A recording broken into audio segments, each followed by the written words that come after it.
안녕하세요. 결혼한 지 4개월 만에 어머님 그리고 신우와 한판하게 된 30대 여자예요. 남편과는 대학생 시절 소개팅으로 만났습니다. 남편 말로는 제가 첫사랑이었다는데 그건 립서비스일 수도 있고 잘 모르겠어요. 저희는 이후로 4년을 사귀다가 헤어졌습니다. 헤어진 이유는 생각보다 단순했어요.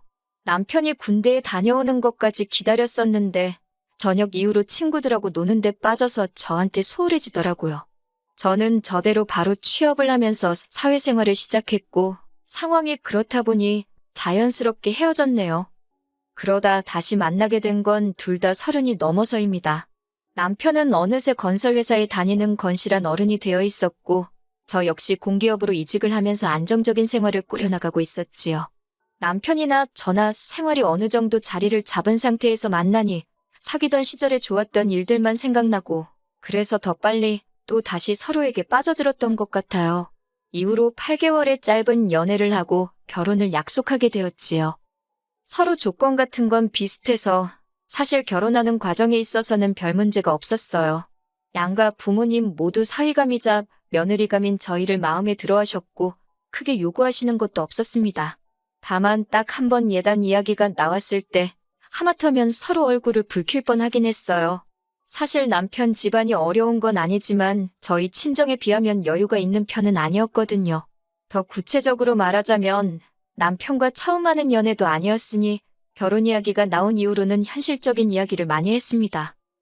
가정환경이라던가 재산이라던가 그때 남편이 말하기를 어머님 아버님 다 생활력이 강하신 분들이라 지금도 일을 하고 계시기는 한데 문제는 신우랍니다. 신우가 워낙에 씀씀이가 큰데다가 또 남편과는 8살이나 차이가 나다 보니 어머님 아버님이 신우한테 워낙 오냐오냐 해주셨던 모양이에요. 그래서 어머님 아버님과 신우가 함께 사는 아파트 한 채를 제외하고 나면 사실 재산이랄 게 없답니다. 그러면서 남편이 덧붙이기를 제가 원한다면 시부모님께 부탁을 드려서라도 그 아파트를 담보로 잡고 대출을 받아서 결혼에 보태겠다대요. 하지만 솔직히 그 소리를 듣고 그래 그럼 그렇게 해서라도 대출 받아오라는 여자가 몇이나 되겠어요. 저도 당연히 손사래를 치며 됐다고 했고요. 그래도 남편이 개인적으로 모은 돈이 8천만 원 가까이 되었고 저 또한 그 정도는 가지고 있었으니 이 정도면 충분하다. 대출을 받더라도 우리 이름으로 받자. 그렇게 하기로 했네요. 그리고 이 이야기는 상견례 자리에서도 나왔어요. 양가 어른들 모두 모셔놓고 물론 구구절절 그 이유까지 말하지는 않았지만 아무튼 이렇게 둘만의 힘으로 해보기로 했다고는 말씀을 드렸지요. 그리고 그 자리에서만큼은 양가 어른들 다 기특하다, 장하다 하시며 서로 어쩜 아드님을 어쩜 따님을 이렇게 잘 키우셨냐며 서로 간의 덕담도 오갔습니다. 그런데 막상 다음 날인가 돼서 어머님께서 저에게 직접 연락을 해오셨더라고요. 어머님께서 저와 친해지고 싶다는 말로 저를 불러내셨는데 실상은 달랐습니다. 일단 용건은 간단했습니다. 그래도 결혼할 때 생략할 게 있고 하지 말아야 할 게 있는데 그중 하나가 예단이래요. 예단이라는 게 제가 어머님한테만 하는 게 아니라 남편 친척분들에게도 잘 부탁드린다고 인사를 드리는 개념인데 그걸 홀랑 빼먹으면 친척분들이 겉으로 말은 안 해도 저와 저희 부모님 흉을 볼 거라나요. 그런 이야기를 듣고 있으니 솔직히 어머님 속이 훤히 보여서 황당하기도 하고 혼이 나는 것도 같아서 기분이 안 좋았어요. 부모님 어쩌고 하시니 언짢기도 했고요. 저도 결혼 준비하면서 여기저기서 들은 바가 있었으니 그러면 예물을 해주시는 거냐 물었습니다.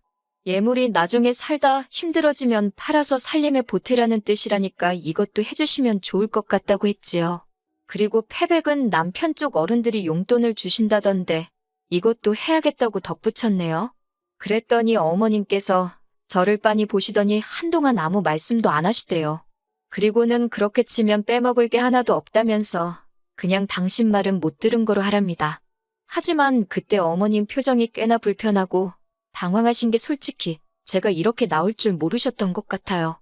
고분고분하니 당신 말대로 할 줄 아셨던 건지 그리고 바보같이 보일지도 모르겠지만 저는 남편에게 어머님이 이런 이야기를 하셨다는 말을 전하지 않았어요. 어머님께서 만난 자리에서 바로 당신 말씀을 거두어 들이시기도 했고 좋은 일 앞두고 이미 해결된 일을 남편한테 말해봤자 제가 어머님을 험담하는 것처럼 보일까 걱정이 되었으니까요. 하지만 결혼식을 올리고 이후에 어머님이 보여주시기 시작한 언행에 비하면 예단 이야기는 애교에 가까웠더라고요. 저희 어머님은 한마디로 경우가 없으신 분이었습니다. 예단 이야기 때 너무 순순히 물러나시길래 그냥 생각이 좀 짧고 단순하신 분이구나 그렇게만 생각했지. 시댁과 저희 집은 차로 30분이 채 걸리지 않는 곳에 있습니다. 일부러 그렇게 가까운 곳에 구한 것은 아니었고 서울이라고 해봤자 땅덩어리 자체가 작잖아요. 그 와중에 좀 저렴한 곳으로 알아보다 보니 경기권에 있는 시댁하고 그렇게 멀어지질 못했어요. 그래도 차로 30분이니 대중교통으론 1시간 가까이 걸렸고 어머님 아버님께서는 차가 없으시거든요. 꼭 그래서는 아니지만 아무튼 거리가 가깝다고 해서 별 걱정은 안 했어요. 그런데 이게 웬걸 지하철에서 버스로 갈아타는 수고를 하시면서까지 어머님은 저희 집에 수시로 오기 시작하셨습니다. 별다른 이유가 있어서 오시는 것도 아니고 그냥 심심해서 왔다던가 궁금해서 왔다던가 사실 처음엔 그래도 출발하기 전에 미리 연락은 주셨어요. 그런데 제가 몇 번인가 못 오시게 한 적이 있거든요. 남편이랑 저랑 야근을 한다던가 주말에 선약이 있다던가 그럴 때요. 그러자 이제는 거절 잘 못하는 성격인 남편한테 먼저 연락을 하신다던가 아예 연락 없이 오시더군요. 문제는 남편이나 저나 집돌이 집순이다 보니 어머님이 연락 없이 오시기라도 하면 무방비로 당했던 거지요. 막말로 어머님이 언제 오실 줄 알고 맨날 내 집 놔두고 다른 데 가 있을 수도 없잖아요. 100번 양보해서 오시는 거 그럴 수 있다 칩니다. 하지만 오셨으면 그냥 저희랑 밥 한 끼 맛있게 드시고 커피 한 잔 하고 가시면 되잖아요. 그런데 그게 아니고 그렇게 시시콜콜한 것까지 잔소리를 하세요. 시작은 냉장고부터입니다. 저희는 둘이 살기도 하고 식사 대부분을 회사에서 하다 보니 집에서 밥 해먹을 일이 많이 없어요. 그나마도 저는 요리하는 걸 안 좋아하고 남편은 좋아해서 이따금씩 남편이 음식을 하고요. 그래서 집안일을 분담할 때도 제가 청소와 빨래를 맡았고 남편이 요리와 설거지를 합니다. 쓰레기를 버리거나 재활용하는 건 남편이나 저나 하게 되는 사람이 하는 거고요. 그런데 처음에 어머님께서 냉장고를 열어보시더니 이게 뭐냐면서 이게 사람 사는 집이냐고 저한테 뭐라고 하시더라고요. 그러면서 남편 이렇게 먹여서 내보내면 힘을 어떻게 쓰냐고.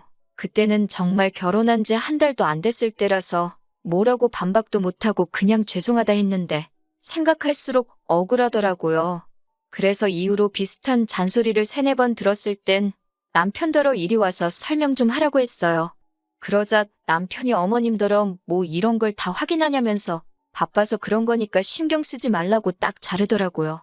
그러자 어머님께서 부엌일이 며느리인 제 소관이지 어째서 남편을 앞세우냐 하십니다. 그래서 아니라고 남편이 부엌일을 제가 청소랑 빨래 등을 도맡기로 했다고 했더니 어머님이 어이가 없다시대요. 당신은 아들 부엌 드나들게 안 키웠다고. 그래서 저도 그랬지요. 저도 결혼 전까지 친정에서 부엌에서 일한 적 없다고요. 그랬더니 어머님이 어이없다는 듯이 너네 엄마가 너 반찬하는 것도 안 가르쳤냐고 그러길래 어머님은 신우 그런 거 가르치시냐고 물었습니다. 네, 맞아요. 솔직히 어머님 말씀에 화가 나서 저도 좀 빈정거렸어요. 막말로 남편에게 듣기론 신우는 자기 먹을 라면도 하나 제대로 못 끓인다고 했거든요. 할 줄 아는 거라곤 오로지 전자레인지로 데워 먹는 것뿐이라고. 그뿐만이 아니었습니다. 어머님은 어떻게든 제 흠을 잡겠다는 각오라도 하신 건지 창틀까지 손가락으로 문질러 보시더군요. 하지만 어머님의 의도와 달리 먼지 한 톨 나오지 않자 어머님께서는 그건 또 그거대로 못마땅하신지 들릴 듯 말 듯한 목소리로 짜증을 내시대요. 그리고 이런 일은 어머님이 저희 집에 오실 때면 매번 벌어지는 일이었습니다. 그래서 결국 나중에는 한 달에 2번 이상 오시지 말라고 그러면 현관문 안 열어드린다 했지요. 아버님께도 부탁을 드렸더니 아버님은 당신은 전혀 몰랐다면 이 엄마가 제정신이 아닌가 보다고 그러면서 저희 편을 들어주셨어요. 그런데 지난 설이었습니다. 결혼하고 처음 맞는 명절이다 보니 저도 나름대로 날이 많이 섰어요. 제사도 없다고 했는데 갑자기 올해부터 돌아가신 시조부모님과 시외조부모님 제사를 지내신다 하셔서 솔직히 짜증도 났고요. 특히 주변 사람들이 시외조부모님 제사는 제가 지낼 필요가 없다던데 어머님께서는 되려 제가 안 하면 누가 하냐고 제가 뭣도 모른다는 식으로 말씀하시더라고요. 명절 전날부터 시댁에 내려가 만두 빚고 8종류의 전을 하고 그 밖에도 무슨 아버님이 좋아하시는 음식, 신우가 잘 먹는 식혜, 어머님의 진두지휘 아래 거의 저 혼자 별걸 다 만들었어요. 친정에서는 이런 일이 있지도 않고 정말 어쩌다 한 번 이따금씩 만두 정도는 빚곤 했는데 그래도 누구 하나 따로 노는 사람 없이 다 같이 보내는 시간이었거든요. 그런데 시댁에서는 정말 저 혼자 하다시피 했네요. 특히 만두라도 같이 빚겠다는 남편을 어머님이 기어이 밖으로 내보내시는 걸 보고는 정말 스트레스가 올라오더라니까요. 그래도 천명절이었던 만큼 가슴에 참을인자를 새기며 무사히 고비를 넘겼습니다. 이튿날 아침에는 다 같이 모여 식사를 했지요. 신우는 자기는 딸이니까 제사랑 상관없지 않냐면서 전날부터 코빼기도 보이지도 않더니 아침에도 집에 안 들어왔는지 안 보였고 결국 아니나 다를까 저 혼자 설거지하는 신세가 되었어요. 그런데 그때 어머님께서 갑자기 분주해지시더니 냉장고 정리를 시작하시는 겁니다. 그러면서 설거지거리가 계속해서 나오기 시작하대요. 심지어 몇몇 반찬통은 열기가 무섭게 싱크대에서 설거지를 하고 있던 저도 맡을 만큼 고약한 냄새가 났는데 그래도 기어이 안 상한 거라며 저더러 맛을 보라는 식이셨어요.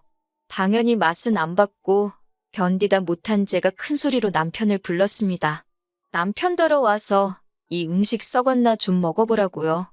그러자 어머님이 화들짝 놀라시더니 이건 너랑 나랑 먹어보면 아는 걸 뭐하러 당신 아들까지 부르느냐고. 그래서 그러면 어머님이 직접 드셔보시라고 전 안 주셔도 된다고 정색을 하면서 말했어요. 그제서야 어머님이 좀 애매하다 싶은 것도 그냥 버리시더라고요. 설거지는 설거지대로 얼마나 많이 나오던지 결국 또 다시 남편을 불렀습니다. 저희 남편이 알아서는 못하는데 부르고 시키면 그건 또 잘 따라요. 또다시 남편이 불이 나게 부엌으로 오자 어머님께서는 저더러 지 남편 편하게 쉬는 꼴을 못 본다고 기어이 한 소리 하시대요. 그래서 저도 에라 모르겠다 생각하고 어머님도 저 편하게 쉬는 꼴을 못 보시나 보다고 그랬어요. 그제서야 상황 돌아가는 걸 눈치챈 남편이 왜 그러냐면서 제 손에서 고무장갑을 가져갔고 저도 순순히 내주고 거실로 나와 아버님 옆에 앉았습니다. 아버님께서는 이 모든 상황이 당신과는 상관없다 생각하셨는지 계속 킬킬거리며 웃고만 계셨는데 적어도 어머님 편은 안 드시니 기분은 안 나쁘대요. 그런데 그때였습니다. 현관문 열리는 소리와 함께 신호가 들어오더라고요. 꼬락서니가 어디서 술을 얼마나 먹었는지 머리는 다 풀어헤치고 옷차림은 또 얼마나 지저분하던지. 그건 그렇고 어쨌든 신우도 눈치가 있을 거 아니에요. 어머님께서 식탁 의자에서 씩씩거리고 계시지 아버님은 뭐 금세 TV로 관심이 옮겨갔고 남편은 설거지하고 있지 저는 저대로 거실에 나와 있지. 신우가 무슨 일 있었냐고 어머님께 묻자 어머님께서는 네 새언니가 아주 말 한마디를 안 진다면서 신우한테다 대고 방금 전까지 있었던 일을 미주알고주알 다 말씀하시더라고요. 그러자 신우가 지 딴에는 어머님 편 들어준다고 한 거겠지만 저한테 다가오더니 자기 좀 보잡니다. 어이가 없어서 할 말 있으면 여기서 하라니까. 시댁에 왔으면 며느리가 일을 하는 게 당연하지. 놀 거면 뭐하러 오냐고 그래요. 그러면서 오빠가 설거지하고 있으니까 언니는 저기 화장실 가서 변기 좀 닦으랍니다. 어이가 없어서 신우를 빤히 쳐다보니까 아니 시부모님 쓰시는 변기도 못 닦겠다 이거냐며 괜히 지가 목소리를 높이더라고요. 사실 어제 시댁에 도착하자마자 화장실에 갔다가 저 기절하는 줄 알았어요. 아버님이 변기를 안 올리고 소변을 보시는 건지 앉으면 엉덩이 닿는 데 있잖아요. 거기에 샛노랗게 오줌방울 자국이 막 있더라고요. 진짜 비위가 상했는데 저도 써야 하니 어쩌겠어요. 대충 제가 물 청소하고 썼지요. 그런데 아침 식사 전에도 가보니까 또 그런 게 아니겠어요? 신우도 뻔히 그걸 알면서 저더러 그 변기를 닦으라고 하는 거니 제가 얼마나 화가 나던지요. 그런데 그때 부엌에서 남편이야. 너 미쳤냐 그러면서 고무장갑을 내팽개치고 거실로 나오대요.